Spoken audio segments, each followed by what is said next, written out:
Hello, dear friends. Good morning, good afternoon, good evening. It is news time again from this very good channel. Welcome back. How are you all doing? Hope you are good. I pray that God will be with you in your endeavors. Today, we have another update for you. And I want you to, after listening to it, you drop your opinion and suggestions you have so that Biafra will be free. And that's just it. Okay, let's go there. What I'm requiring is the removal of the removal of personal in section 24 of the Constitution, section 262, section 277, and section 288, so that other relevant laws, like the commercial law, Islamic commercial law, the Islamic company law, the Islamic international law, can have a place in the Constitution. Nigeria is a secular state, and be it as it may, our constitution is one of the most liberal when it comes to governance of a nation. Mr. Speaker, our constitution allows for freedom of worship of all religions. Mr. Speaker, we would not sit in this hollow chamber and restrict ourselves to just a few. If we begin to put such components into the Constitution, tomorrow the ecclesiastical faction comes up. The day after, the traditional faction comes up.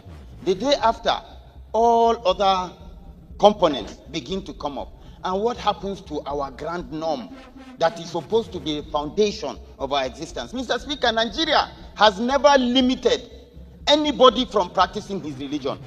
You go to states like in the north, where you have Sharia being practiced as the criminal code for those states. It is because it's peculiar to them as a people and as a presence. By the time we begin to expand it and bring it into our constitution, we are not an Islamic state. We're a secular state. We're not a celestial state. We're a secular state. We are not a traditional worship state. We're a secular state that respects and gives everybody a sense of belonging.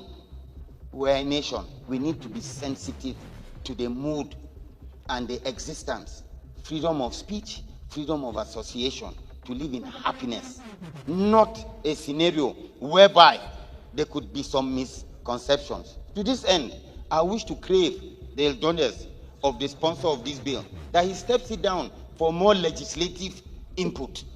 Mr. Speaker, I want to, with respect, differ from the mover of the bill on the need for us to amend the Nigerian Constitution in this particular instance. And I'm saying this, Mr. Speaker, because as students of history, we all know the issues surrounding the particular section in reference, especially at the various constituent assemblies leading to the 1979 Constitution, the 1989 Constitution that was not promulgated, and now the 1999 Constitution. Mr. Speaker, the drafters of the Nigerian Constitution are very conscious of the secularity of the Nigerian nation, and also very conscious of the sensitive nature of religion.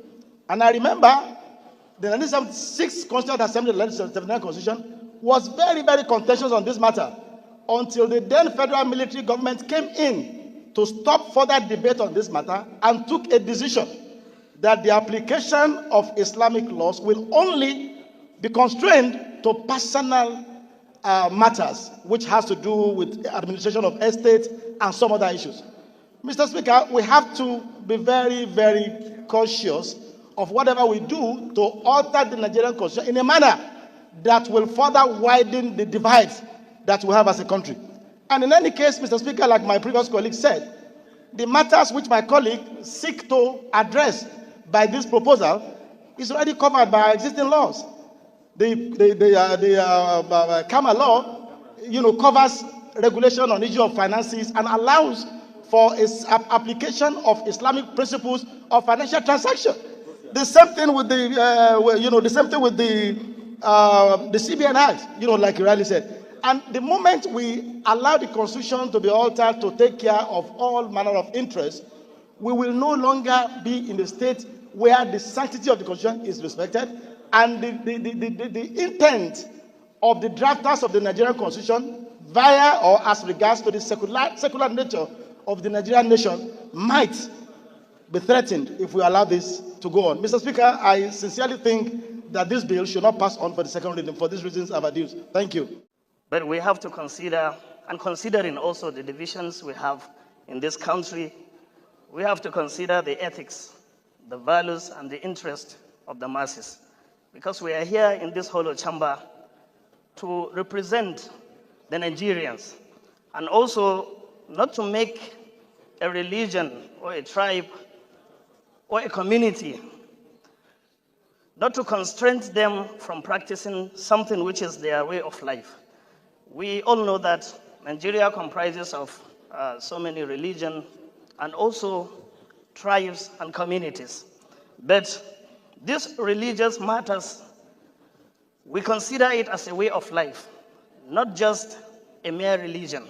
So considering the ethics and the values and the interest of the masses, not looking at the division or being cautious of what this will cost, Mr. Speaker, I think this bill is supposed to pass for the second reading.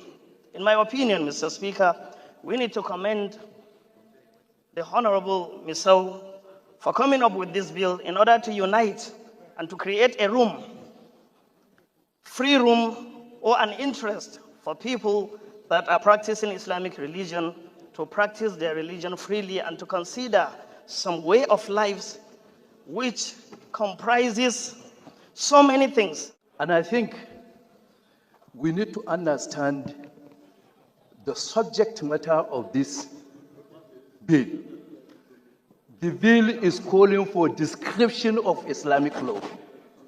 In other words, the bill is seeking the House to define, because of the existing situations now, looking at the issue of, like he rightly quoted, other commercial laws that have not been embedded, that have not been taken care into the Constitution. I think it's a straightforward bill. He is not calling the fact that, he's not calling for expunging the existing Sharia law, but rather to define it in order to encompass all those, existing situations that have just come up. Thank you very much. Yeah, he's not talking about Sharia law. He's talking about the Constitution of the Federal Republic of Nigeria. The Constitution mandates our government that they shall not adopt any religion as a state religion, meaning that Nigeria is a secular state. Number two is the fact that Section 38 is very clear as to the rights given to all Nigerians in terms of choice of religion and how they worship. Section 2 goes further to say that Nigeria is a federation consisting of the federal government and then the state governments, giving the states the liberality to adopt whatever kind of law they want to use in governing their people. And that's why we have some states with all this Sharia law and all of that. They are permitted to do it, the State House of Assembly. But the Constitution, as the ground norm that governs all of us, the traditional institutions, the Obas in the Yoruba land, the Igwe in the east, the Shekiri, the Fulanis, the Hausas, gives us only one right, the right to choose whichever one we want. We can therefore not allow this Constitution to become so filled with frivolities that is supposed to be the mandate of the state. We have all been clamoring for physical federalism. Give more power to the states to do it the way they want, to do it in the way of the culture of their people. And that's why I want to implore the mover of this motion to please allow us to please step down this amendment for the time being so that we can. I understand how sensitive matters related to religion are, especially in this country. But the fact of the matter is we cannot treat religion issues in isolation. There are issues that we must bring to the front burner and discuss, irrespective of how sensitive they are. I didn't want to stand, but I looked at the sensitivity. Even from the argument, you could see the sensitivity that is driving the sentiment that is driving the argument. But if we focus, Honorable Ali, approach the chair. If we focus on what the bill intends to Mr. achieve, Honorable, approach the chair. the bill intends to review the description of Islamic law, which means it's already enshrined in the Constitution. What it seeks to achieve is to review the description. So it's already in the Constitution. I don't understand why we will see it as something that will lead to snowball into a crisis or what have you. This is what we have done that over the years that has led us to not make progress on certain issues. It doesn't matter how sensitive these issues are. We must be able to debate them. This is what our people sent us here to do. You know, if we run away from discussing a problem, if we assume it to be a problem, and we're running away from discussing it, how will you provide a solution to it? I will agree and accept the fact that there is need for further, broader consultation. But for us to run away from the problem, for us to drop it and say it's not an issue to be discussed on this floor, I don't think it's something that is acceptable. I so submit, Mr. Speaker.